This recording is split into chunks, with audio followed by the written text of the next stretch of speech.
Thanksgiving dessert. Pen by my fork. In the kitchen I hear, he needs to sign tonight, 2.4, before he gets stubborn. He's lonely, he's confused. My son smiles, calls the land sale I earned a safety risk, and flips open a trust to hijack it in one kitchen notarized sweep. That's the moment I set the binder down, proof, transfers, locks, and make a cold vow. No signatures, no capture, only outcomes and dignity. When family turns predator, do you sign or shut the folder and walk? I'm Thomas Moore, 72, retired sergeant, Army Logistics. 2 tours pushing convoys across dust and doubt, Bronze Star for doing the unglamorous things perfectly, and a service record that taught me the difference between noise and signal. I live alone in a quiet apartment 3 blocks from the river, a place where walls stay polite and the neighbors carry each other's groceries without making a speech about it. I iron shirts with the same care I used on maps. I keep receipts in labeled envelopes, and I still clean my boots even though no one is checking. Margaret, my wife of 49 years, died 3 years ago after a winter that would not end. And the only sound in the house for a while was the hum of the refrigerator and the clink of pills into a plastic tray. I am steady, not soft. Patient, not gullible. And until lately, I believed that love could fix almost anything if you stacked enough dinners and rides and bill payments under it. That belief was my last luxury. New variable. My family never set out to be cruel. That is what I told myself when I worked double shifts and came home smelling like metal to help them cross each small ocean. My son Daniel grew up staring at a father in uniform and a mother with a gentle spine, and he learned 2 things at once. Duty looks like a man who shows up, and affection looks like a plate waiting in the oven. He married young, then divorced, then married again, each shift wrapped in a speech about dreams and timing, and each time I paid a portion of the moving truck and pretended the ledger was just a stack of thank you notes. He has a grin that sells, a hand on the shoulder that reads as care, and a way of arranging photographs on the mantel before a difficult ask. He knows my tells, and I know his, and we have danced our little domestic war for years without calling it by its name. Sometimes he brings over a coffee maker I did not need. Sometimes he brings a folder I did not want. He calls that being a son. I call it rehearsal. I kept showing up because I wanted the room to feel normal one more time. I wanted the Sunday stew and the after-dinner stories and a grandson telling me about a Lego bridge as if it were the Golden Gate. I wanted to be useful because usefulness is how I understand love. So I picked up Daniel's boy from school, and I sat through a financial planner's pitch that used words like prudent and safe, and I nodded at a future where the money I just made on the land up north would live in a trust with my name on the cover and someone else's hand on the pen. Even then, I pretended the choreography was kindness. Even then, I told myself that generosity was a strategy, not a habit, and that if I kept the receipts neat enough, the numbers would turn into gratitude. Pattern recognized. Noted. 7 years ago, when Margaret's back gave out and the hospital called me 3 times in a week, I sold our extra truck to cover the gap, and Daniel said, "Dad, you shouldn't have to do that. We'll figure it out." And then he let me do it anyway. 5 years ago, when he said the down payment on the first condo came up short, I wired $34,000 because the seller was losing patience, and I could not stand the idea that my grandson would watch a home vanish. 3 years ago, I buried Margaret and paid to feed half the town in the church hall, because grief is heavy and casseroles lighten the load.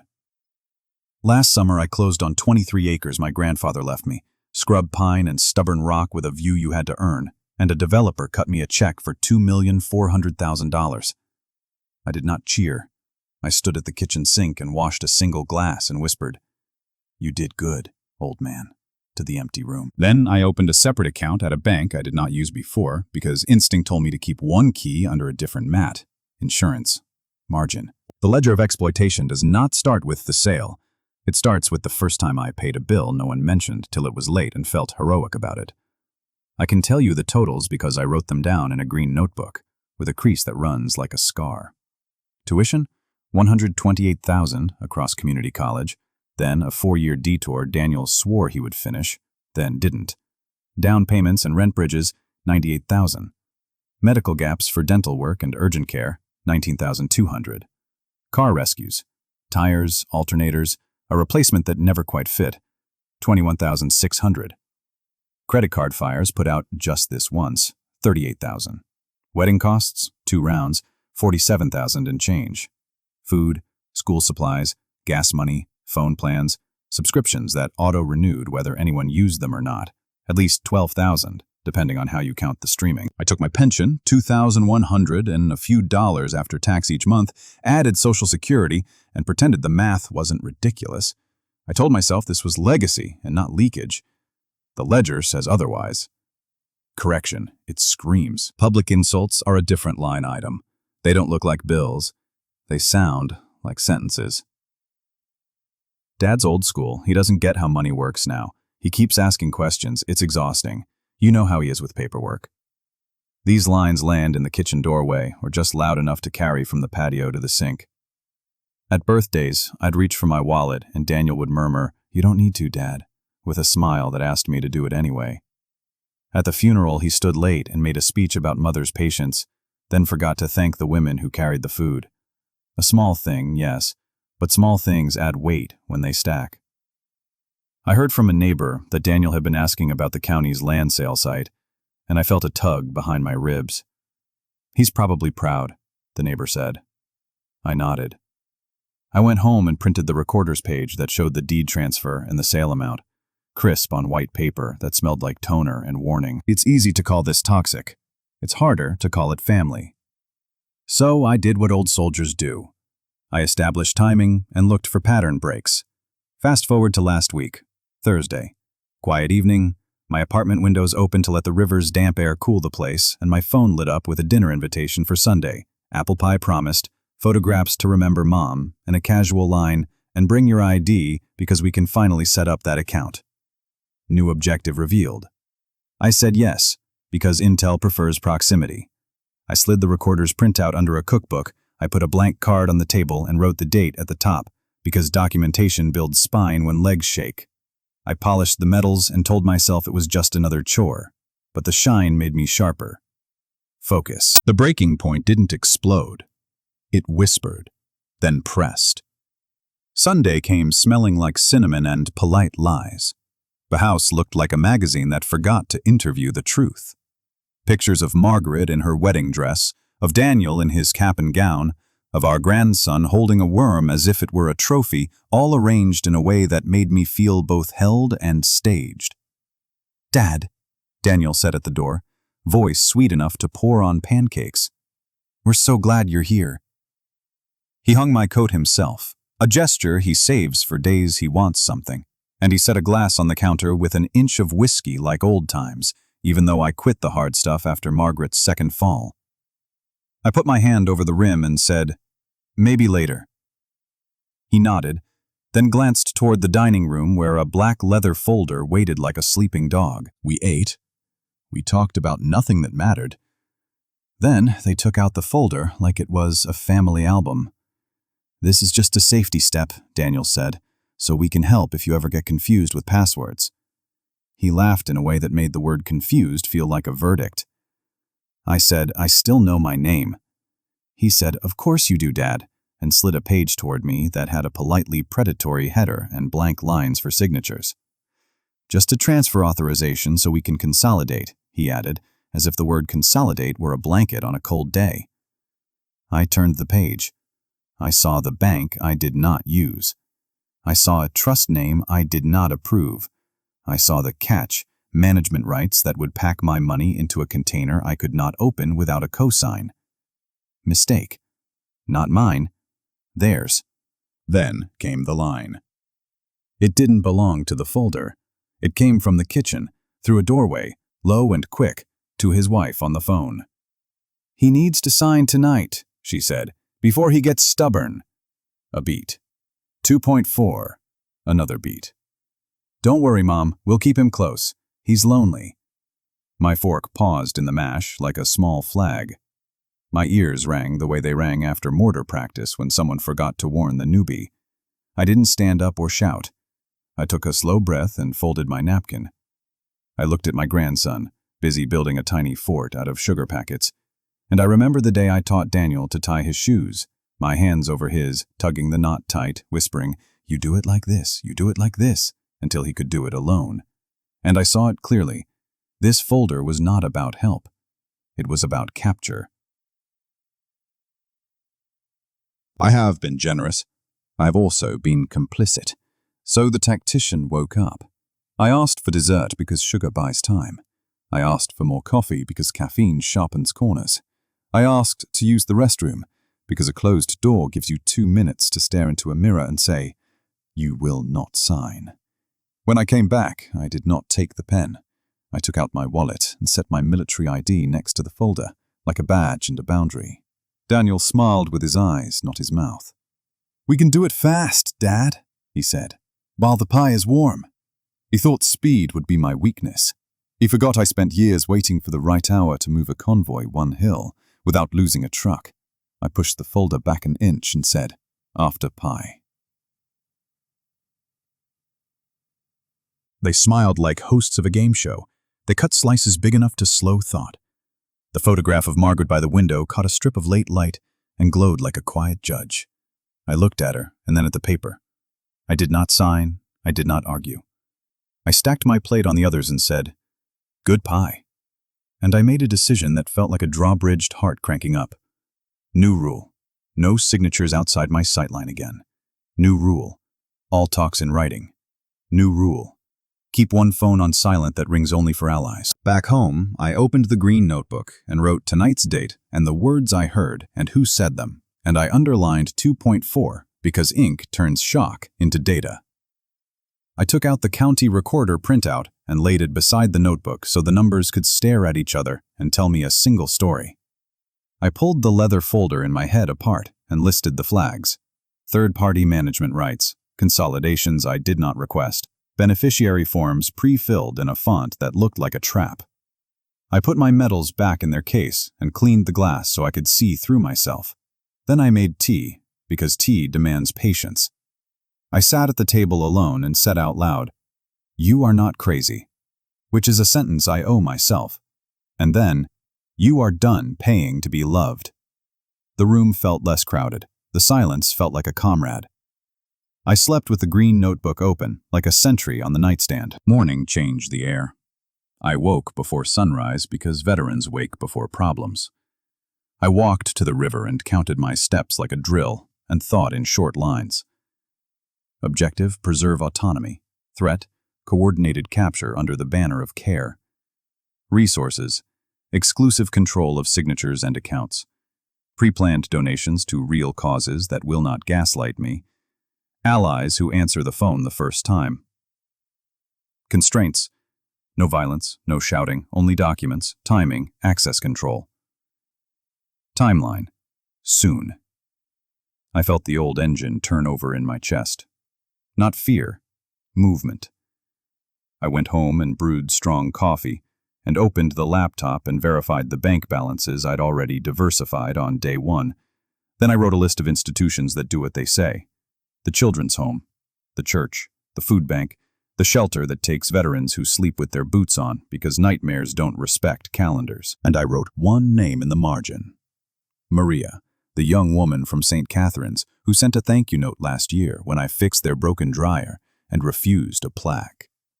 Witness potential, control. Every ledger needs a first line you can believe. So I drafted a letter to myself that said, "You will act by documents and dates. You will keep all signatures under your hand. You will never trade respect for proximity again." I read it once and smiled without teeth. This is not vengeance. This is repair. And then I pictured Thanksgiving, the table set like a stage, the folder on the cloth, the pen shining like bait, and I pictured a different ending. I would bring confirmations instead of apologies. I would bring names instead of excuses. I would bring a calm voice and an exit plan. The old man inside me stood up without help. He saluted the idea and put it in the green notebook. Not a fantasy, a schedule. The last thing I did before noon was simple. I opened the kitchen drawer where Margaret kept the rubber bands, and I gathered the loose envelopes of receipts, and I grouped them by year with a quiet snap. I labeled them 1 through 7, even though the stack goes longer because 7 feels like a week in paper, and this war has lasted that long in my head. I wrote "The Ledger" on the front and slid it beside the notebook. Then I made a ham sandwich and ate it over the sink like a bachelor who still remembers a wife. I washed the plate. I put it on the rack. I turned off the tap and let the last drops fall like a tiny code. Ready. This is where the story turns. This is where the quiet man stops nodding and starts writing. I have what I need. The printout that says I am not imagining the number. The notebook that converts whispers into proof. The habit of showing up that I will now use for myself. The patience to let the right day arrive. The backbone that grief tried to borrow but did not break. What I don't have anymore is the willingness to pay for my seat at a table that grades me on silence. Sunday's pie was good. The folder was not. And the next time they offer me dessert with a pen, I will bring a different script and a different ending. But first I need intel. And I need to see who thinks they hold the keys when the keys were never theirs. Me woke before the alarm and laid out the day like a field kit. Calm hands, no wasted motion. And I wrote 3 lines on a sticky note to anchor the mission, because I know how fear tries to blur objectives when the first shot echoes. Preserve autonomy. Redirect money to real outcomes. Never sign under pressure. And then I shaved with the careful strokes I learned in Tents Before Dawn, so my head stayed disciplined and my pulse stayed low. And I brewed coffee strong enough to carry orders. I pulled the green notebook close and underlined last night's lines, then I added a new one. Sunday, staged folder, timed off county sale. And I flipped to a fresh page and titled it Intel, like I used to mark convoy manifests. And I felt that old steady heat rise in the chest. Not anger, not even adrenaline. Just the quiet hum of a man who knows he's moving again. I opened the laptop, killed the notifications that have nothing to do with survival, launched a clean spreadsheet, set columns for people, access points, motives, patterns, risks, and proof, and I wrote Daniel at the top of the people column and left the cell beneath motives embarrassingly simple. Control and image. I clicked the bank alert settings and set push messages for any activity above $50, not because I expect to breach, but because visibility changes behavior. Then I printed account summaries with today's date in the footer, hole-punched them and clipped them into a thin binder because paper makes lies struggle. What is their objective? I asked out loud as if the room could answer. And I answered myself in shorthand. Capture signatures fast, wrap in affection, convert autonomy to access. And I smiled without warmth because the target just drew itself. I started digital reconnaissance with what they think I don't understand, and I typed my name into the county's recorder search and pulled my sale record again. Then I bookmarked the page and saved it as a PDF because screenshots win when websites change, and I checked neighborhood forums for chatter about the acreage. Short posts like, "Did you see what he got?" which confirm timing and prove that rumor rides faster than truth. And I took a breath and moved to my financial hygiene, because intel starts at home.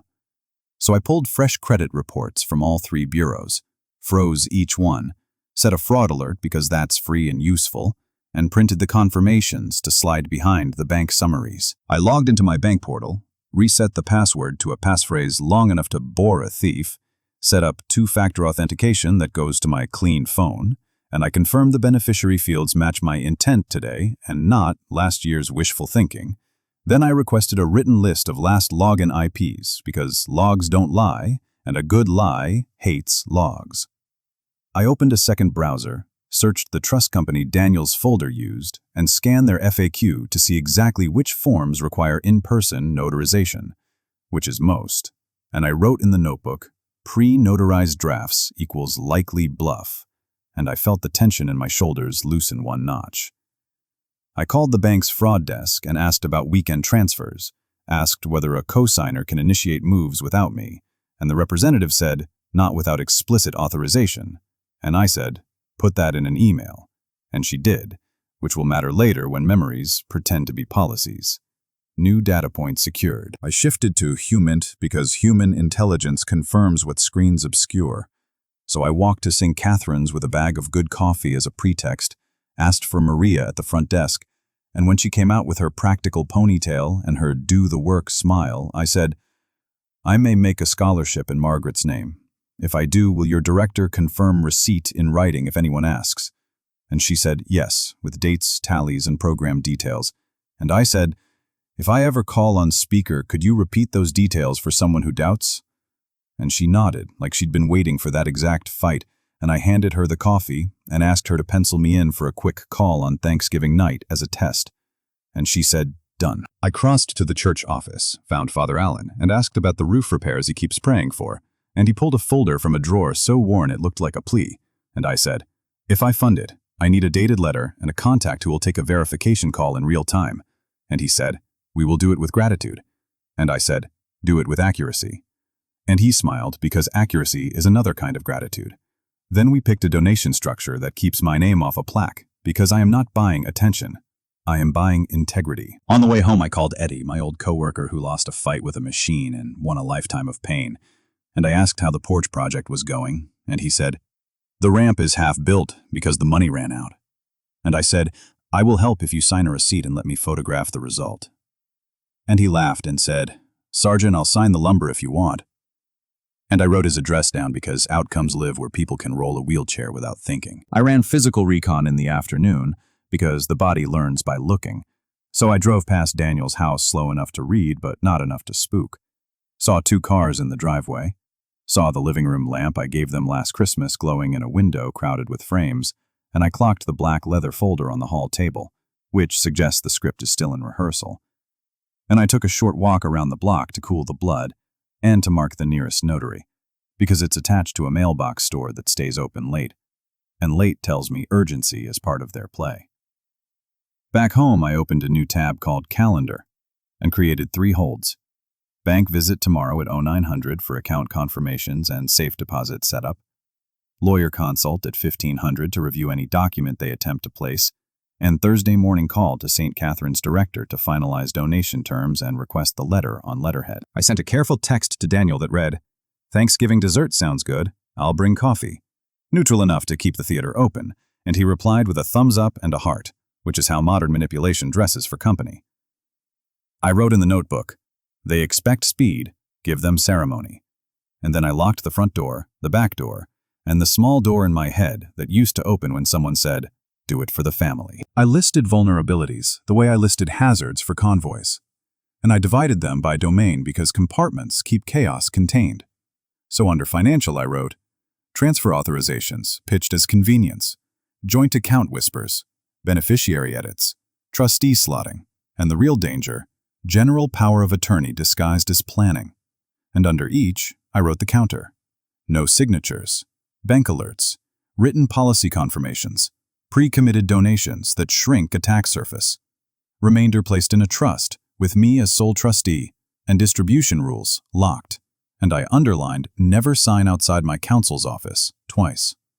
Under reputational, I wrote, smear via dad is confused will hit friend network, and the counter, visible, verifiable outcomes with respected institutions. Keep my voice steady and the paper thick. And I added, record calls when legal, recap in email regardless, copy myself to a dedicated archive address, so timestamps do the arguing. One under legal, I wrote, pre-notarized drafts, press for on-the-spot notary, weekend closings. And I penciled in, banks hate ambiguity. Force them to choose documented policy, not family theater. Under emotional, I wrote, nostalgia triggers, photographs, food, holiday pressure, grandson as hostage of affection. And I countered, bring Margaret's photograph as shield, bring Maria's voice as anchor. Eat slowly, decide nothing after dessert, leave at a set time regardless of tone. And I breathed easier because a trap described becomes a room with a door.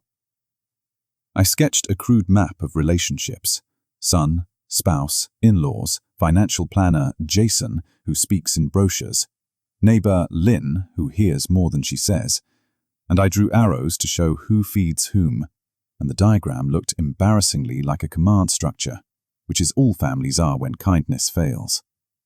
Mistake. Noted. I wrote next to the arrow from rumor to invitation, and I circled it hard. I set strategy in 4 strokes because long plans die on contact with a fork and a smile. So, first I will move funds along pre-approved rails. Scholarship, roof, food bank, veteran shelter, porch ramp, each with signed confirmations and dates that precede Thanksgiving by a comfortable margin. And I will store copies in the binder and in the cloud under an alias only I know. Second, I will lock the remainder inside a trust in my name with distribution terms that activate on clear conditions and require no co-signers, and I will bring only a bank letter stating the remainder sits secure, not the trust document itself because disclosure is not duty. Third, I will script the dessert sequence. Set Margaret's photo beside the confirmations. Place the county printout in the binder on the table. Read a short letter I've drafted that explains the transfers and the boundary, and then call St. Catherine's director on speaker for a 20-second verification. And if voices rise, I will stand, thank the room, slide the folder back untouched, and leave on schedule because mission exit timing is strategy, not rudeness. Fourth, I will measure success with numbers that breathe. Signatures withheld, funds already at work, bank access untouched by anyone but me, and a quiet apartment that doesn't vibrate with dread when my phone lights up. The plan fits in a pocket. The plan fits in a spine. The plan will meet the table, and the table will learn its limits when dessert arrives. I set the clock half an hour earlier and treated the day like a live range. So I laid out the binder, the green notebook, the county printout, the bank summaries, and the blank envelopes. And I put Margaret's photograph at the top of the stack because it steadies my hand. I boiled water for coffee and wiped the counter with the same tight circles I used to police brass. Then I checked the calendar blocks I made last night, and I added exit times to each because a clean departure is a tactic, not a mood. I rehearsed the sentence I will use at any table where a pen shows up. I don't sign outside counsel. And I practiced saying it while buttering toast so it sounds like weather rather than war. My phone buzzed with the first soft probe of the day. A text from Daniel that read, "We can pop by this afternoon with Jason to get the setup started. Super quick, 5 minutes." And I stared at the phrase, super quick, and heard sirens. Then I typed back, "Busy until Thursday night. In writing, only until then." And I turned the phone face down. New variable, early rush. Mistake, noted. I slotted the county printout in front and the bank emails behind it, and I left the door at 0840 so I could hit the first bank by 0900 and leave by 0930 without small talk. The bank manager met me with the polished smile people learn from manuals, and I slid her my list like a mission card, because when stakes are high, you don't chat, you execute. We reviewed alerts, two-factor authentication, beneficiary fields, and safe deposit access rules, and I had her add a written note on file that no third party may be granted view or control without my in-person confirmation, full ID, and video capture. And she typed as I spoke while I watched her screen so nothing drifted. I asked about weekend transfers, and she said, "Large wires require a manager override Monday through Friday," and I said, "Please email that policy to me with your name on it." And she did, and I printed the email at the kiosk and slid it into the binder while the paper was still warm, because warmth makes it real. I asked her to create a new account nickname that does not reveal the balance, and she said yes, and I watched the change land in the app. I then opened a small trust account in my name only, with distribution rules that point to institutions rather than individuals. And I funded it with a modest initial amount to test processing times and audit the paper trail. And I scheduled the remainder transfer for tomorrow, well before Thanksgiving, so no one can pretend their signature made it happen. She said, "Would you like to add a trusted contact?" And I said, "No, I would like a trusted paper trail." And she laughed, and then saw I wasn't joking, and the laugh died in a professional way that always tells the truth. By 0940, I was across town in a mail and notary shop to scan and duplicate the binder's first section, because redundancy beats regret every single time, and I made a second set with red tabs for fast access in a noisy room. The clerk asked if I wanted lamination, and I said, "No, this is not a billboard." Then I stepped to the side and wrote 2 letters by hand in tidy print, one to St. Catherine's and one to the church, each with exact amounts, exact dates, and simple purpose lines that read, "Margaret Moore Scholarship Fund" and "Roof Repair Phase 1", and I signed with my full legal signature the way I did in the Army when ink meant movement. I took a photo of each letter with the date and timestamp visible on the phone. Then I printed those photos and added them to the binder because pictures make lies nervous. As I walked out, my phone flashed a new text from an unknown number. "Hi, this is Jason. It's totally standard to put these in place early. We can bring a notary to you so it's painless." And I typed back, "All proposals in PDF by email for council review. No in-person meetings before Thursday." and the dots blinked and vanished, which is how salespeople withdraw when the script breaks. What is their objective? Speed, blur, control. We're not playing that game. At 10:30, I parked in front of St. Catherine's, walked in with a sealed envelope and asked for the director. And when she stepped out, I handed her the letter and a bank draft, and I said, "No plaques, no speeches, just measurable reports." And she said, "We do reports quarterly." And I said, "Good, do one today." And she smiled, because she speaks fluent urgency. We sat at a small table by a bulletin board with construction paper turkeys and coordinated the scholarship terms. 1 student per semester, books included, vocational programs eligible, and she typed while I spoke, then printed a confirmation on letterhead with the date in the header and a signature block that said received. And I watched her sign and I signed received by, and she made a copy and handed it to me in a folder that smelled like victory. I asked if she could take a call on Thursday night to confirm details, and she said yes, and I added her direct line to my phone under the label St. Catherine's, very, for I can find it fast when voices rise.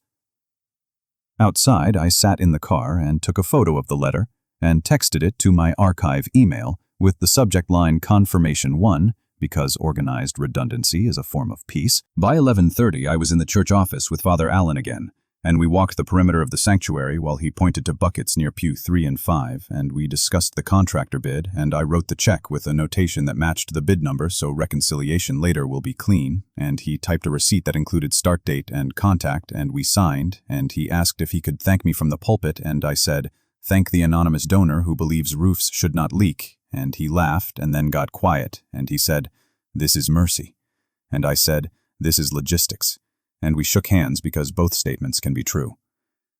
I texted Eddie from the parking lot and asked if I could swing by with the porch ramp payment and a level to check the angle, and he said, "Bring the level, the lumber is fighting me," and I said, "On my way." Eddie lives in a small house with a big heart, and the ramp sat raw and stubborn on sawhorses, and we measured the drop and the run and found the angle was a hair steep, so we adjusted the plan together like we used to adjust pipe when the schematics forgot the real world. And I wrote the number of brackets and the length of non-slip strips on a page from the green notebook. And then I handed him a check and he handed me a receipt he had already printed with line items like a pro. And we took a photo of the ramp as is and a photo of us shaking hands, and we both laughed at how official it felt. Then he got quiet and said, "You okay, Sergeant?" And I said, "Just fixing leaks in a different roof." And he nodded because he knows how families can drip in winter. I drove home by a longer route because I like to see the town I'm still building. And I stopped at the food bank and set up a regular monthly draft instead of a one-time gift. So there's a heartbeat they can count on.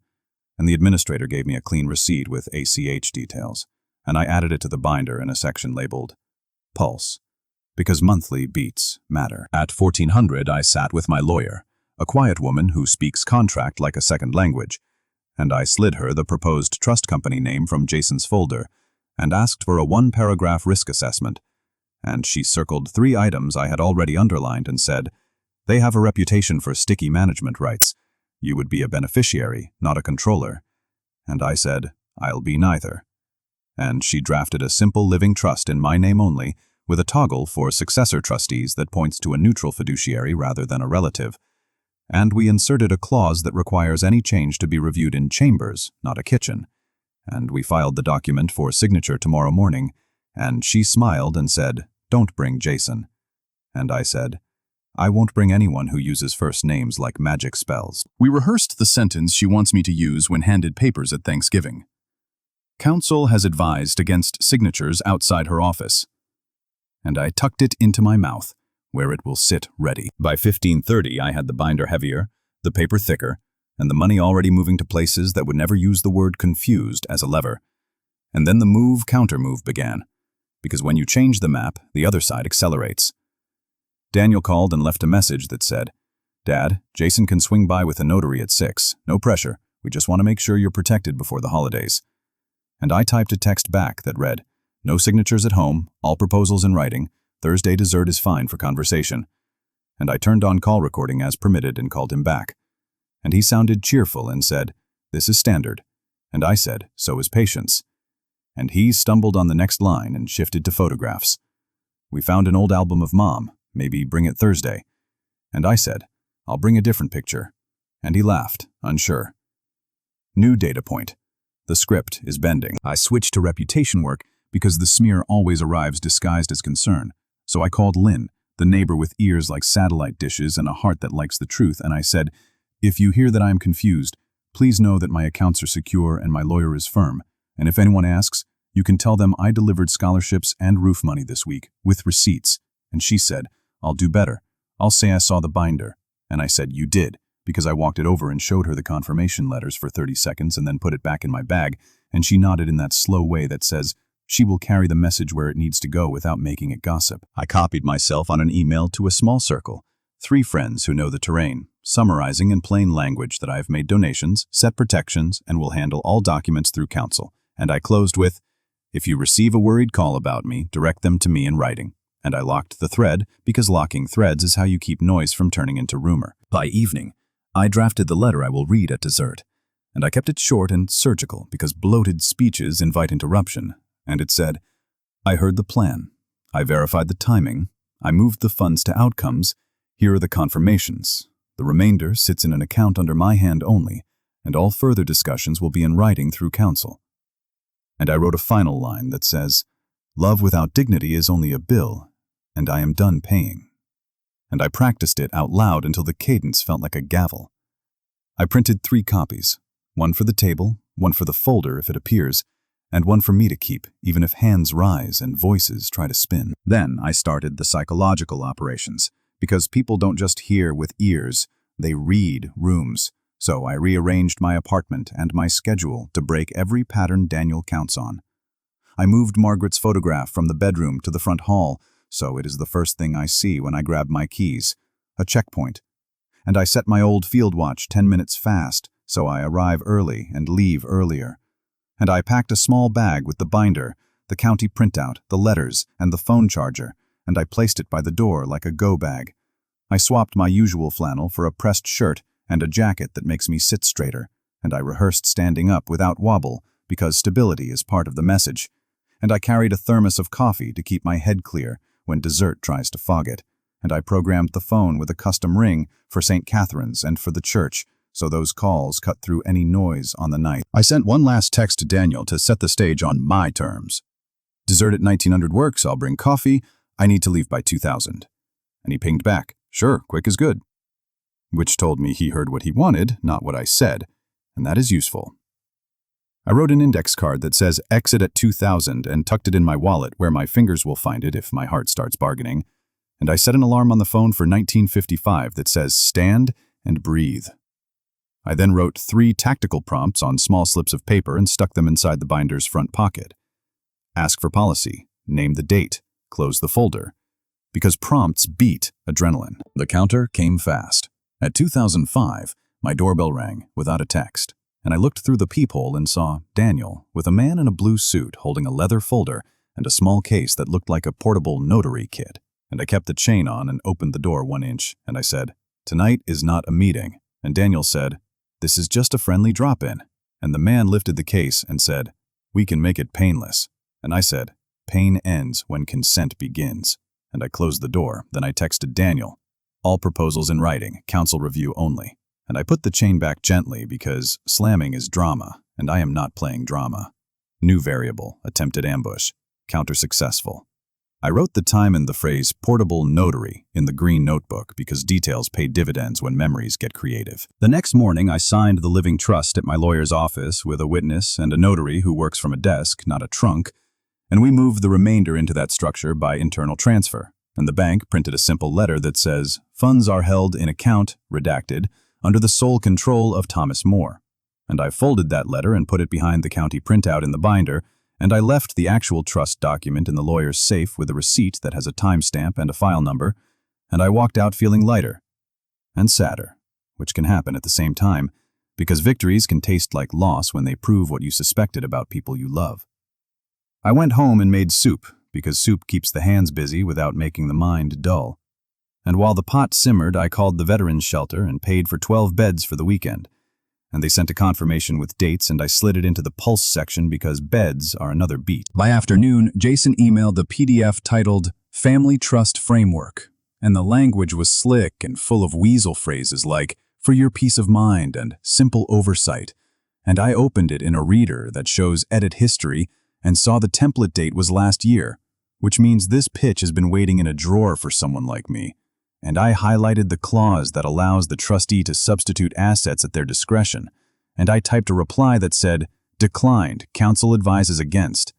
And I CC'd myself and archived the thread because records keep heat low. Daniel texted an hour later, "We are just trying to help." And I typed back, "Help looks like respect."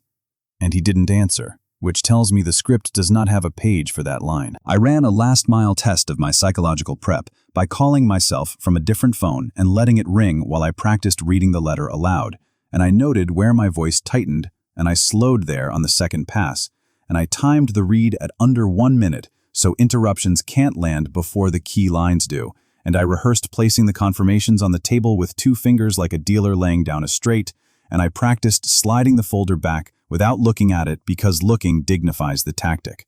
I wrapped the binder with a simple elastic band instead of a flashy case so it looks like work, not performance, and I placed a small napkin in my pocket as a talisman because the mind likes rituals, and I felt ridiculous for a second and then grateful, which is the right order. On the last night before Thanksgiving, I walked the block and checked my breathing. Slow in through the nose, long out through the mouth. And I spoke 3 sentences into the air as if the dark were a student. You are not confused. You are not cruel. You are a steward. And I felt the street steady under my shoes. Back inside, I set the go bag by the door, turned off the porch light, and wrote 1 line in the green notebook. Deployment complete. Contact imminent. And I drew a small box next to it and left it unchecked.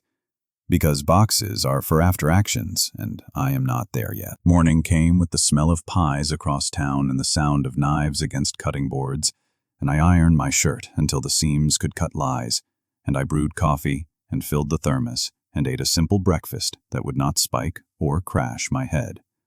And I sat with Margaret's photo and told her the plan, like I used to brief her on routes when we drove to see her sister. And I said, "You would like the roof note." And I smiled because she would. I put the notebook in the bag, zipped it once, checked the zipper, and checked it again, because the small rituals keep the large moves clean. Then the phone buzzed with the last pre-battle nudge. "See you at 1800. Bring your ID. We'll have a quick thing before dessert." And I stared at the line, "quick thing," and felt the old humor rise, a dry laugh that keeps the hand steady when the field gets stupid. And I typed back, "Dessert at 1900. Conversation only. Documents go to counsel." And I turned the phone off for 1 hour because silence is sometimes a weapon. I locked the door at 1740 and carried the bag to the car, and the river caught the last slice of daylight like a blade, and I drove the slow route past the church and the children's home and the food bank to remind myself why the money already moved. And I parked 2 blocks away from Daniel's because walking in clears the head and establishes my timeline, and I stood on the sidewalk and breathed the smell of turkey riding the air, and I checked the time, 1857, and I walked to the door and knocked. And when it opened, the room was warm and staged, and the black leather folder sat on the buffet like a pet, waiting for tricks. And I stepped inside with the thermos in one hand and the binder in the other, and I said, "Smells good." And I meant it, and I also meant what came next, because the deployments were done, and the countermeasures were in place, and the paper was thick, and the clock was set. And in 10 minutes, dessert would hit the table, and in 13 minutes, the first denial would be spoken, and in 15 minutes, the moment I built would arrive like a clean cut. And I felt calm and ready, and a little sad. And I set Margaret's photograph by the framed family pictures with a gentle tap, and I took my seat and let the room do what rooms do before a storm. And I waited for the first line. Misunderstand broke the ice with a story about a kindergarten pilgrim hat, and I let him run the warm-up like a host who has read the manual, and I nodded at the right beats so the room stayed calm.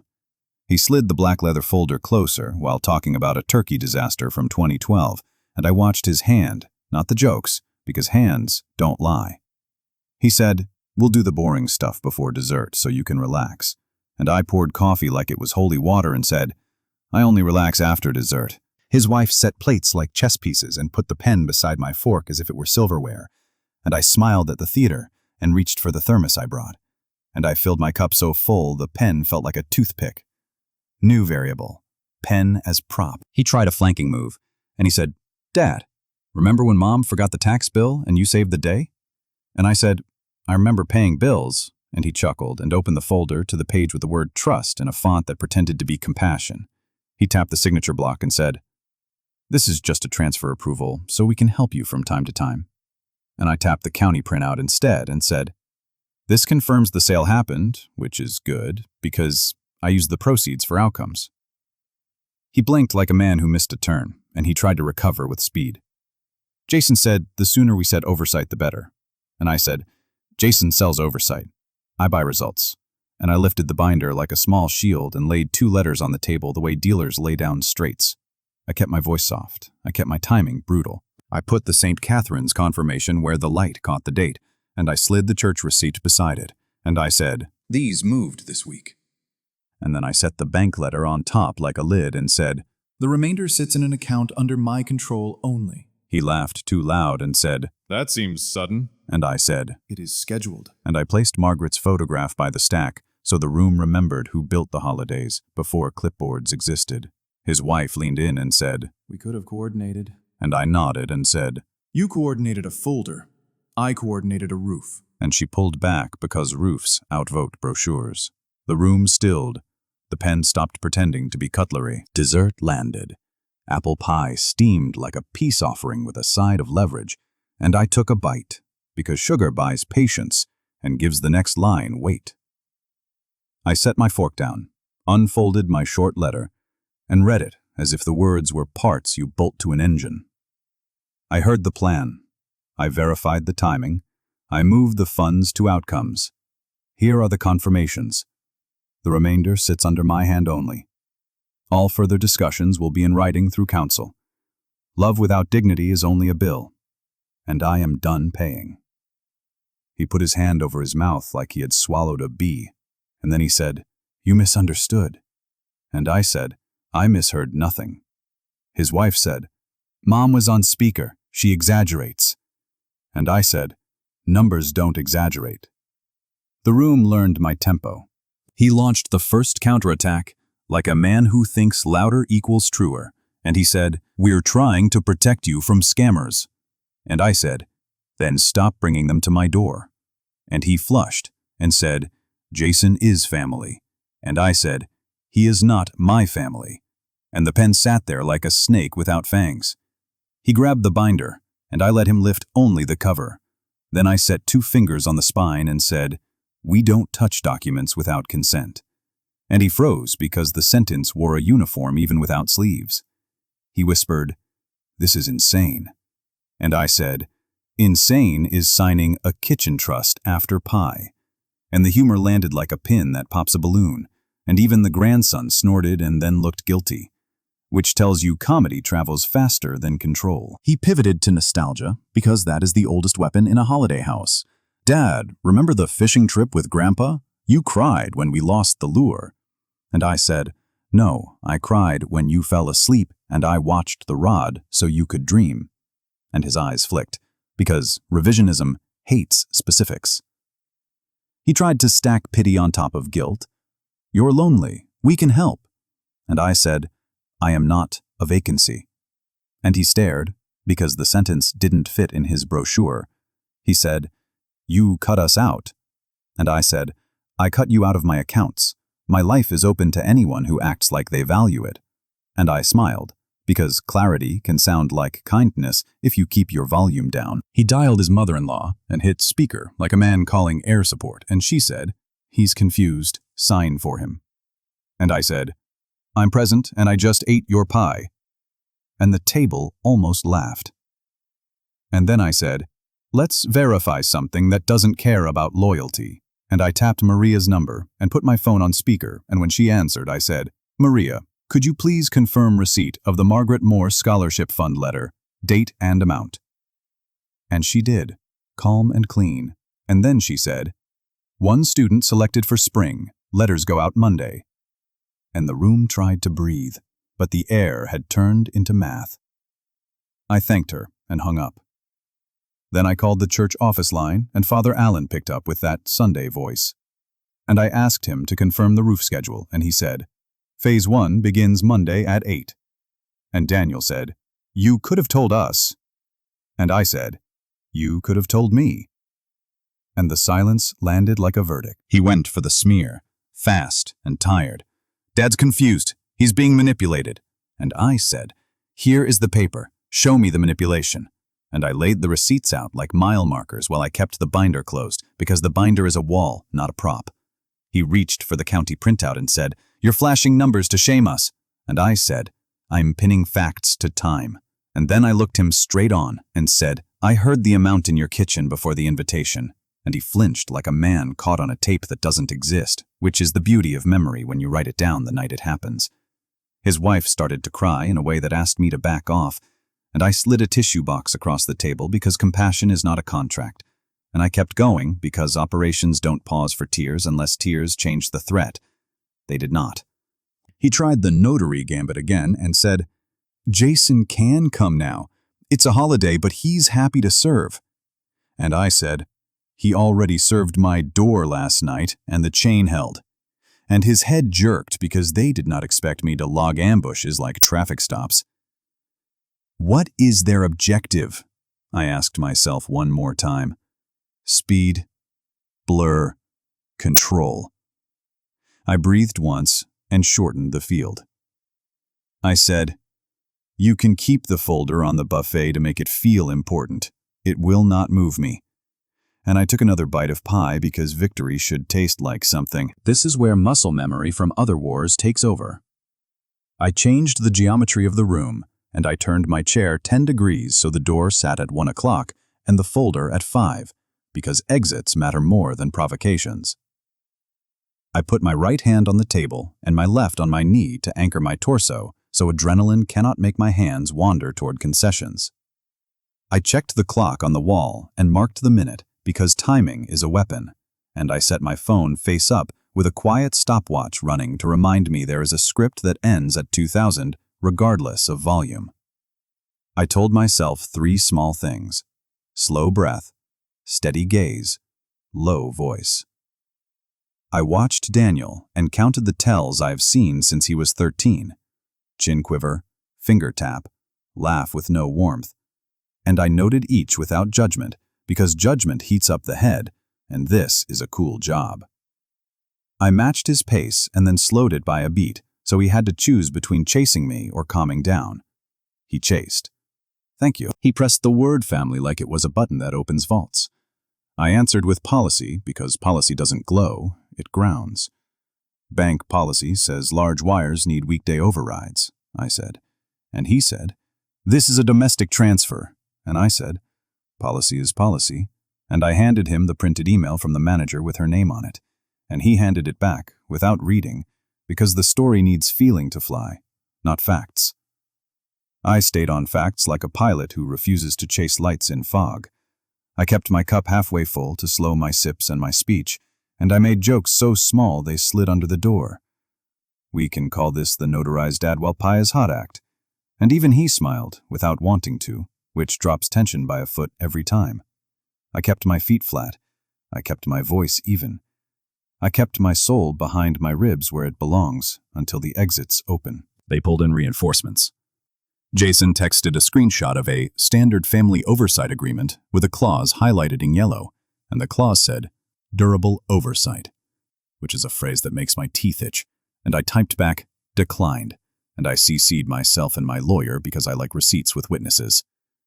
His wife put her hand on my arm the way she does when she wants me to soften, and I looked at her hand and then at her face and said, Not for this, and she pulled back as if my skin burned, and I quietly hated that it needed to be said and loved that I said it anyway. He looked at the grandson and said, Tell Grandpa we would never hurt him, and the boy said, We would never hurt you, and my throat tightened, and then I did the hardest thing I've done in years, and I said, I know, buddy, and this is an adult conversation. And I left it there so the child carried no weight that belonged to men. Then the perfect storm hit like weathermen promised it would if you ignored clouds. Lynn, the neighbor, knocked with a pie tin and a grin because she times her kindness like a surgeon. And she said, I just wanted to say thank you for the help at the food bank this morning, Thomas. And Daniel smiled too wide and said, Isn't he amazing? And Lynn looked him in the eye and said, "Yes, and organized," and I saw the message land where it needed to land. My phone buzzed with a text from the shelter, "Beds funded, thank you," and I turned the phone so the line glowed without words, and the room learned that outcomes speak louder than holiday rhetoric. Father Allen texted a photo of the contractor's schedule taped to the church door, and Eddie sent a picture of the ramp with a level sitting dead center, bubble perfect, and he wrote, "Angle achieved," and I laughed alone for half a breath because nothing beats a good angle in a crooked world. Public opinion does not live on the internet alone. It lives in rooms that smell like cinnamon, where truth gets one clean chance to show up. Word got out faster than gossip because proof can gallop when it gets a lane, and my email pinged with a reply from the bank manager confirming the policy one more time, and I slid it into the binder and said, "We have documentation." And Daniel said, "You built a case against your own family." And I said, "No, I built a case for my autonomy." And he leaned back as if the chair had betrayed him, and the folder on the buffet looked smaller than it did at 6. I looked at the clock, 19:53. I put my fork down and wiped my mouth and let the silence grow legs. He broke it with a last push. "If you trust us, you sign." And I said, "If you trust me, you stop." And the line hung in the air like a drawn string that finally refuses to snap. He played his final card the way desperate people always do, messy and loud. He said, "If something happens to you, we'll be stuck." And I said, "If something happens to me, the trust has a successor trustee who isn't you." And he stood up fast, and his chair scuffed, and he said, "So you planned this?" And I said, "I plan to stop the leak." And I stood too, but slower. And I stacked the confirmations and put them back in the binder in one smooth motion. And I reached for Margaret's photograph and held it for a beat long enough to feel the frame cool my palm. He said, "You're breaking the family." And I said, "Boundaries repair what neediness breaks." And I set the photo back beside the others because she belongs to all of us, even if my money does not. I felt the edge of grief find me right there at the table, sharp and honest. I remembered Margaret cutting pie with a knife older than our marriage, and I remembered Daniel at 10, cheeks sticky with apples, promising to help clean up and then vanishing with a comic book. And I remembered letting it slide because love lets little things slide until the floor tilts and you realize you're walking uphill in your own house. I remembered the day I sold the land and the sink whisper, "You did good, old man." And I let that line hold me up now while the room tried to tell me I was cruel. I looked at my grandson and said, "You can borrow my level for the science fair." And his eyes brightened because kids don't parse plots. They chase tools and wonder. And that was enough for a moment. I breathed once more. I checked the phone. 1958. I felt every mile of every convoy I ever ran line up behind my spine. I stood and I said, "Thank you for dinner."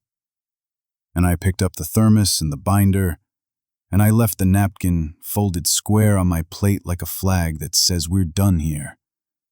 And I walked toward the door with the steady pace of a man who knows the distance to the street and the weight of his own silence.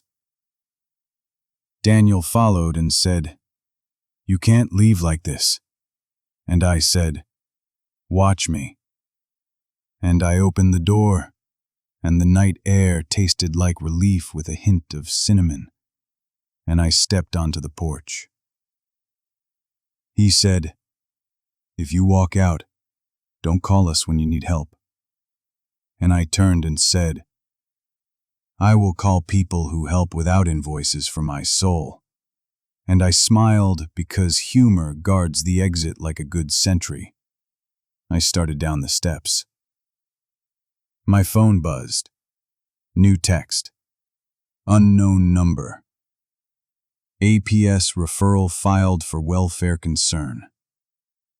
I stopped on step 3 and looked at the screen and felt the war change shape again. New variable. Different theater. Next move decides the map. The text hit like a flare in fog. APS referral filed for welfare concern. And I stood on step 3 with the night air cutting clean, and I took one breath and slid back into mission mode because panic wastes fuel. Then I snapped a photo of the screen with the timestamp visible and pasted it into an email to myself with the subject line, Retaliatory Referral, Thanksgiving, 1959. And I added 2 bullets so future me would have fast anchors, no signatures, and documented donations this week, because context matters when strangers read your life cold. I walked to the car without looking back because eyes invite drama, put the binder on the passenger seat like a ride-along, and called my lawyer on speaker. And when voicemail answered, I kept it short. New variable, APS referral likely weaponized. I will cooperate fully. Case file will show. Food bank draft, church receipt, scholarship letter, and bank policy email. Request. Send template letter asserting capacity, counsel representation, and no third-party authority. I hung up and dialed the APS intake number listed on the county site and told the operator my name, age, address, and that I wanted to schedule any welfare check at my apartment at 1000 tomorrow with documentation ready. And I heard the surprise in her voice when she said most people try to avoid us. And I said, I prefer daylight. And she gave me a case number I wrote twice in the green notebook's margin because numbers calm storms. On the drive home, I kept tactics simple and stacked. I called the bank's fraud desk and asked that a note be attached to my profile. APS inquiry pending, no third-party access without in-person confirmation. And the rep read the line back to me and emailed it as confirmation. Then I texted Lynn, I may have visitors tomorrow at 10. Would you be comfortable being a neighbor witness to a welfare check? And she replied, yes, and I'll bring cookies. And I smiled in spite of myself because real neighbors are armor no brochure can buy. I parked under the streetlight so the dash cam saw me arrive, carried the binder upstairs, and did the one chore that always lowers my heart rate. I washed the thermos and set it to dry, because clean gear equals clear head. Then I ran a fast house reset like a pre-inspection. Medications in their organizer with labels facing outward, bank statements filed, kitchen tidy, smoke detectors green, a straightforward grocery receipt on the counter from that afternoon's soup run, and a paper list of emergency contacts taped inside the hall closet door with the words, copy taken by APS, already written in pencil because I intend to share it. What is their objective? Force a speed surrender through shame. Counter. Put the truth under bright lights and let professionalize judge it. Morning came with a dry sky and a veteran's checklist. I brewed coffee, set out 2 cups on the counter, stacked the confirmation letters and the bank policies in order of strongest to weakest so the caseworker could feel the build, placed the county printout on top so the number that caused all this would stop pretending to be a secret, and I set Margaret's photograph on the entryway table because she is not a talisman. She is a witness. At 0956, the knock was polite, and I opened to a woman in a county windbreaker with a clipboard and a badge, Ms. Patel, and a younger colleague taking notes, and I said, please come in. And I gestured to the kitchen table where I had placed the binder like a neutral zone. She explained the referral in the careful tone used when families weaponize concern, allegations of confusion, undue influence, possible financial exploitation, and I said, let's test those. And I gave her my ID, answered orientation questions that still live in my bones, day, date, city, the governor's name, and I listed my medications, dosages, and the reason for each without needing to look. Then I walked her through the documents, St. Catherine's, the church, the shelter confirmation, Eddie's ramp receipt with the level in the photo, the bank's policy email with the manager's name spelled twice, and I paused where a good listener should ask a question, and she did. Did anyone try to get you to sign a legal document last night? And I said, yes, and I declined. And I placed the text screenshot about the notary at my door at 2005 beside the APS referral timestamp and let the implication draw itself. She thanked me for the organization, asked to see the apartment, checked the fridge and the pantry and the bathroom and the smoke detectors, and noted the emergency list in the closet. Then she asked if there was a neighbor who could corroborate baseline functioning, and I texted Lynn, and she arrived in 2 minutes flat with a plate and a sentence. He's sharp, he helps at the food bank, he tutored my kid on a math project last week. And Miss Patel smiled, because corroboration from the world matters. I signed a release allowing Miss Patel to speak with my lawyer and my bank, and she handed me a pamphlet about APS that didn't condescend, and said the investigation would likely be screened as unfounded within 10 business days. But she added a professional suggestion. If you anticipate continued pressure, consider a no-contact letter to the financial planner and a written boundary to family. And I said, the letters are drafted. And she nodded like a soldier recognizing another soldier in an unmarked uniform. When they left, the apartment felt larger, not because the case was closed, but because the story had a neutral witness now. I ate a piece of Lynn's cookie and wrote the case number on the inside cover of the green notebook and drew a box next to it and left it empty because boxes are for completions, and we aren't there yet. Then the phone started to shake with the phase that always follows a failed attack, the pleading storm dressed as concern. Daniel's voicemail arrived first, sunlight with a shadow under it. "Dad, APS called. This is getting out of hand. We were just worried." And the words, "we were just worried," hit the rim of my patience. But I kept the tone low when I called back with the recorder legal and I said, "The check went well, the binder spoke." And he said, "Jason says this is what happens when elders are isolated." And I said, "Isolation is eating pie while a notary waits in the car." And he went quiet, then said, "We love you." And I said, "Then love my boundary." And he tried pivoting to logistics. "We need to coordinate Christmas." And I said, "All coordination in writing through counsel." And he exhaled hard. "That's not how families work."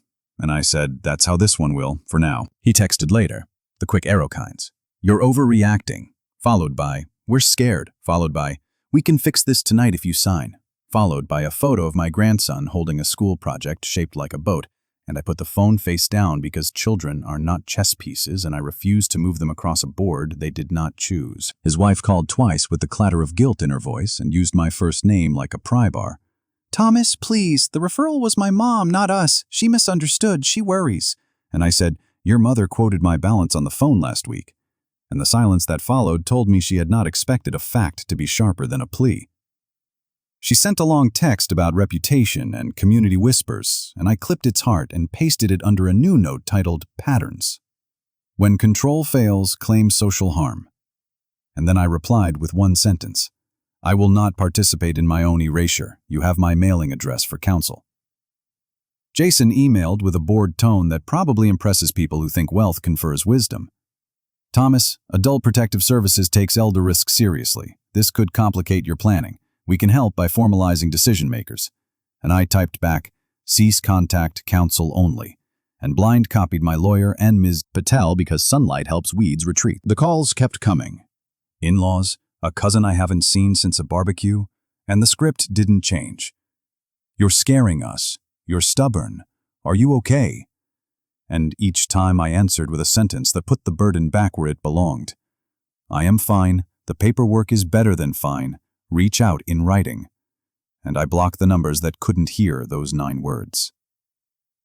I filed an online request for a call log from my carrier for the last 7 days, so the timing can live on paper. Then I wrote a short letter to myself and slid it into the binder.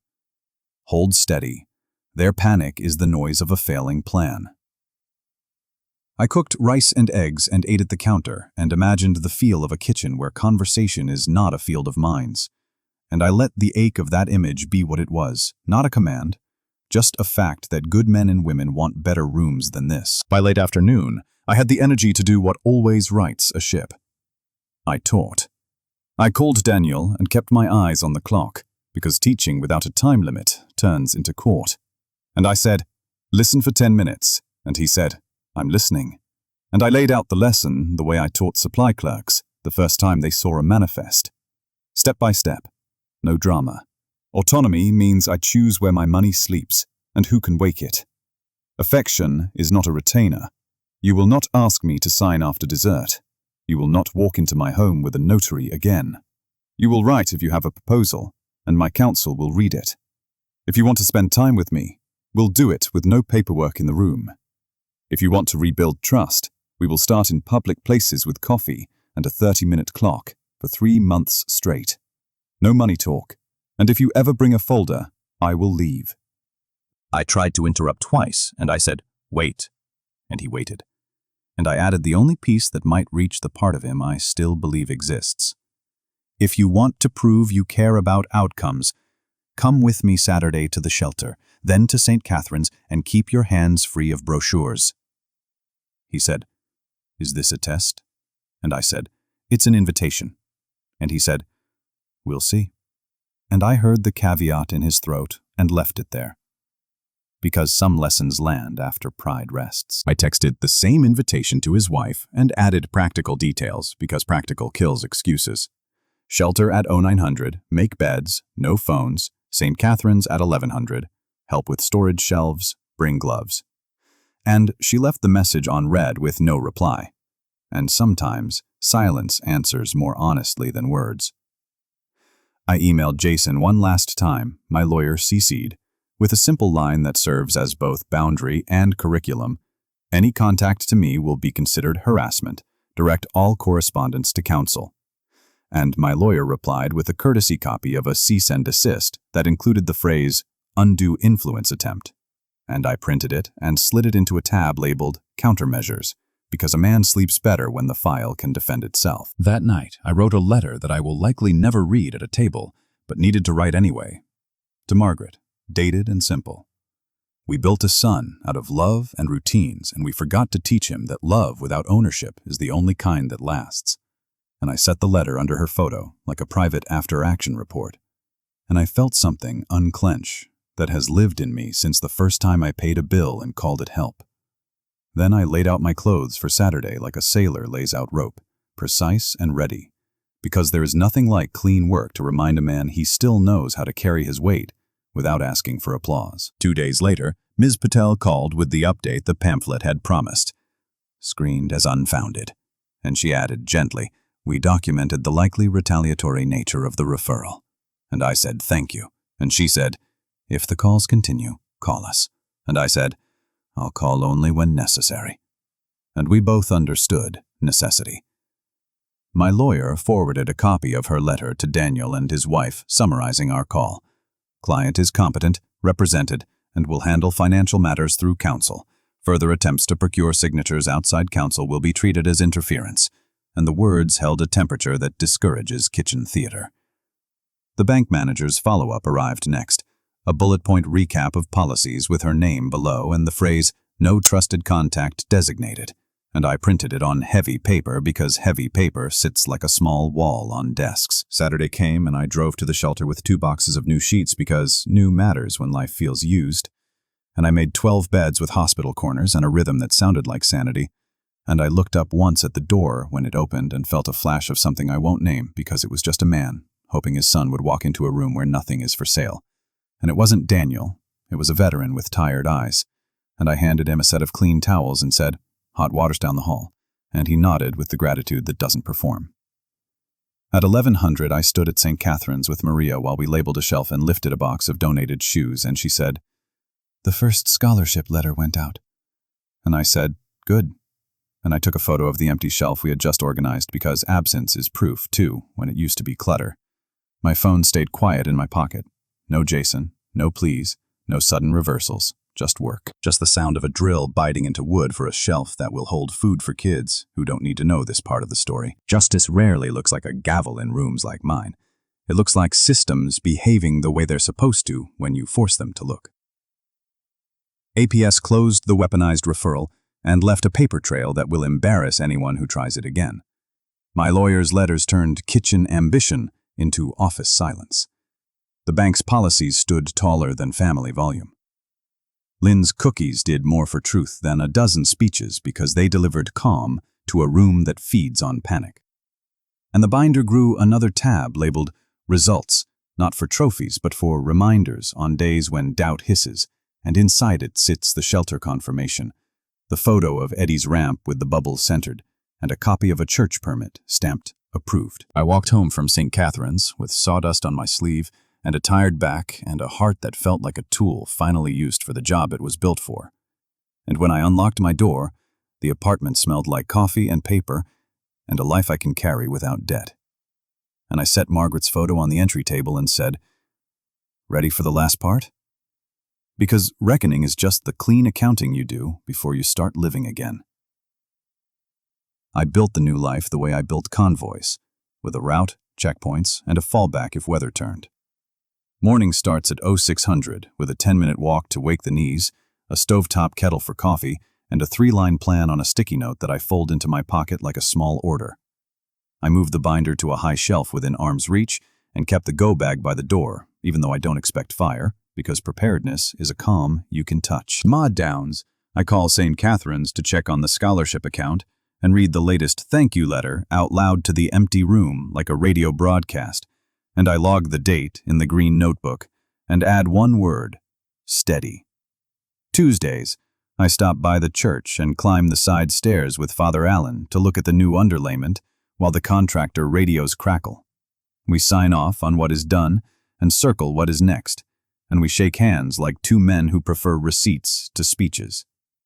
Wednesdays, I hit the food bank, unload a pallet of beans, and line up cans until the row looks like a salute, and I keep my mouth shut and my back straight because you don't need to be profound to be useful. Thursdays, I drive to the shelter with a box of fresh socks and make beds with hospital corners, and if a man wants to talk, I listen, and if he wants silence, I hand him towels and point to hot water, and both are forms of respect. Friday, I visit Eddie, check the ramp angle like an old habit, then let him beat me at cribbage because dignity likes to win at something small. Saturdays, I leave open like a promise, and Sundays, I sit in a back pew under the repaired section and count leaks that no longer exist. New variable, peace, stops feeling like an accident and starts feeling like a plan. I changed the infrastructure because quiet requires engineering. I opened a post office box so mail about money never lands where a surprise visitor can stare at it, and I routed all financial statements there and set a first-of-month pickup on the calendar.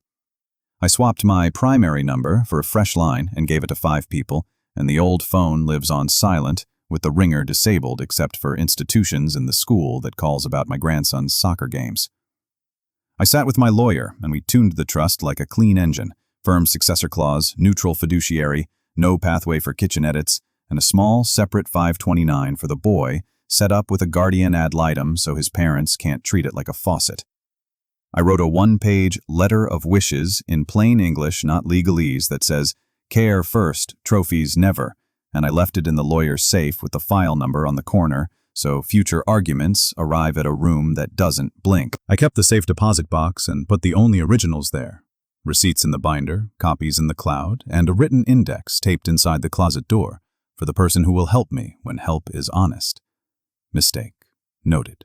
Corrected. Rumor softened because documentation starves it.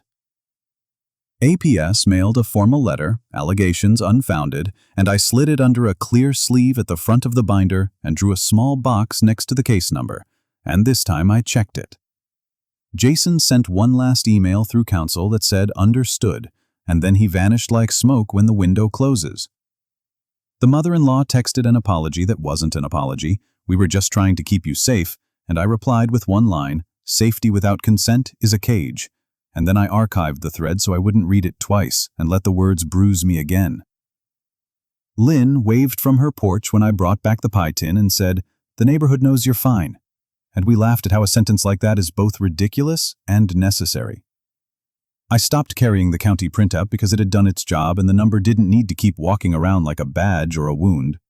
I made chili. I scrubbed the pot. I slept. Daniel tested the boundary in small ways because that is how habits die. He sent a photo of a Christmas tree standing lopsided and wrote, "We could use your level." And I wrote back, "I'll bring it to coffee. 30 minutes. The corner cup. Monday, 1500. And he sent a thumbs up like a teenager who wants a ride. I arrived 10 minutes early and took the chair facing the door with the binder nowhere in sight and a folded copy of my letter in my inside pocket in case I forgot my lines. And he walked in with his smile set to gentle and sat without a folder, which I counted as progress. We talked about his boy's science project and the way the school parking lot turns into a parade of selfishness at pickup, and I kept an eye on the sweep hand of the clock like a pilot watching fuel. And at minute 22, he took a breath that smelled like a pivot and said, "We could start fresh if we just signed something that," and I put up my hand like a traffic cop and said, "No papers for 90 days, and he closed his mouth and nodded slowly, and I said, "We can meet again next Monday, same time, same rules," and he nodded again. And when he left, I watched his back and felt the ache of wanting it to be easier and the relief of not paying for that ease with ink. He failed the test once and passed it twice. The fail was a text on a Saturday in the voice of a salesman wearing his son's face. "I found a plan that," and I replied, "counsel only." And he didn't write for 3 days and then showed up Monday with nothing but hands and questions that smelled like a boy I used to teach to tie shoes. "Do you think I'm a bad man?" And I said, "I think you're a man who likes shortcuts." And he swallowed and nodded, and we sat quiet for a minute while the espresso machine hissed like rain. Next week, he brought his son, and we talked about torque and how ramps aren't just wood, they're math, and the boy grinned like boys do when math becomes a bridge you can roll across.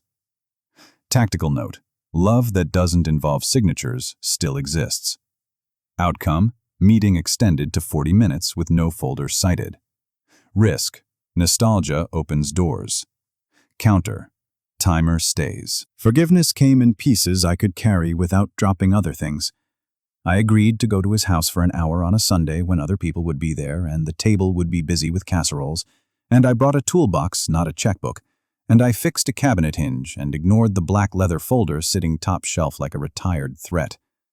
I told him one story about Margaret he hadn't heard, because I kept it private for years, the night she fell asleep in a chair waiting for me to come home from a late shift, and woke up smiling instead of angry, and his eyes got wet in a way that didn't feel theatrical, and I set my hand flat on the counter for a second so I didn't turn that human moment into a briefing. I left on time.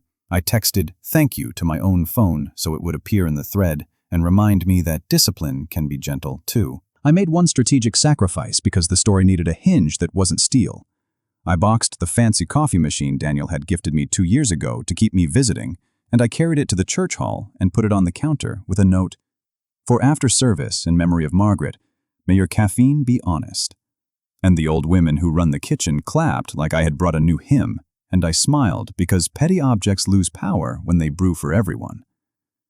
I visited the VFW and asked a quartermaster if the glass case they keep near the door could use a refresh, and he said, "Always." And I loaned my medals for 6 months with a card that says, "On loan, not for sale." And the case looks cleaner now, and the kids who tug their grandfather's sleeves on bingo night point at the bronze star and say, "Wow." And the grandfathers tell true stories without borrowing valor from bank brochures. I kept Margaret's photograph at home because some things don't leave the house again. I kept teaching because teaching fills the empty spots without bargaining. I started a Thursday night budgeting class at the shelter with worksheets that avoid shame, and we talk about envelopes and fees and how banks can be better teammates if you don't treat them like enemies. And the men and women who come listen hard because their lives depend on turning noise into signal. I volunteered to help St. Catherine's set up a small computer station for students with a filter that blocks the kind of traps that eat afternoons. And Maria laughed when I labeled the cables like a depot clerk. And then she hugged me with the sideways hug people use when they know you're not built for crowds. And we went back to moving boxes. I found a woodworking shop offering a discounted class for veterans, and I signed up and made a cutting board that lies flat with no wobble. And I brought it home and put it on the counter and cut an apple on it and 8 slices standing. And I realized I had built something in my kitchen that wasn't a defense. Consequences for the old antagonists arrived quietly, the way winter arrives on a sidewalk. Jason's firm lost 2 clients who heard about the APS stunt and decided discretion beats aggression. And I know this because Lynn hears everything and repeats only the pieces that matter. The mother-in-law moved from defiance to frost, which is an improvement because frost can be brushed off a windshield and bluster can't be steered through. Daniel got smaller in rooms where he used to swell, and he started to say, "I don't know," which is a sentence that grows men faster than money does. And he asked me if I would go with him to a meeting with his credit counselor, and I said, "I will sit in the lobby and drive you home," and that's what I did. And he came out with a folder that wasn't black and a plan that didn't include my account, and he held it with both hands like something fragile. I kept the rulebook simple and visible. No signatures outside counsel, no money talk at tables where there is food. All proposals in writing, read after a night of sleep. If a conversation turns into a courtroom, leave the room. If a favor feels like a leash, cut it. If guilt shows up dressed as duty, ask for ID. If love demands a receipt, classify it as a purchase and decline. These sentences fit on a single page taped inside the pantry door next to the spice rack, and I touch the page when I reach for salt, and the action keeps theory from evaporating into air. I rehearse the deeper lesson because I want the last decades to carry more than warnings. Gratitude that costs your voice is counterfeit. Dignity is not a luxury item. It's a basic tool like a level, simple and brutally honest. Boundaries do not shrink love. They give it fences so it doesn't wander into traffic. You can be generous without becoming inventory. You can be kind without being captured. And you can walk away without making it a parade. I say these lines out loud in the car sometimes so my mouth remembers them when old instincts wake and whisper, "Sign, Sign, sign. Spring came early the year the roof stopped leaking, and the first scholarship student sent a photo standing under a banner that said accepted, and I taped it inside the binder under results, and I wrote the date like a tally in the margin of a war I no longer fight. I drove out to the edge of what used to be my land and parked by the fence line, and the scrub pine looked the same and the rock still held its stubborn jaw, and I didn't feel nostalgic or bitter. I felt competent, which is the most underrated feeling in the catalog. I said, "You did good, old man," without a whisper this time, and I laughed because talking to yourself in a truck is a right I earned. And then the phone buzzed with a text that didn't read like a trap. "Grandpa, can we interview you for civics about making hard choices?" And there was a photo of my grandson in a paper crown holding a clipboard and grinning like the world might be worth all this mess. And I typed back, "Yes, but you have to ask tough questions." And he wrote, "Deal." And I checked the time and the date and added the event to the calendar with a small star. And I slid the phone into my pocket and sat there with the engine off and the window cracked to let in air that smelled like dust and small beginnings. And I thought, new variable, legacy, this time spelled with a lowercase l, that lives in shelves and roofs and beds and a boy with a list. I turned the key and headed back toward town, and the church bell rang once and the road held steady and the go-bag stayed by the door at home because readiness is love wearing boots, and I said to the empty cab, "Duty endures, but self-care liberates." And the sentence fit in the space between my hands and the wheel, like it had always belonged there.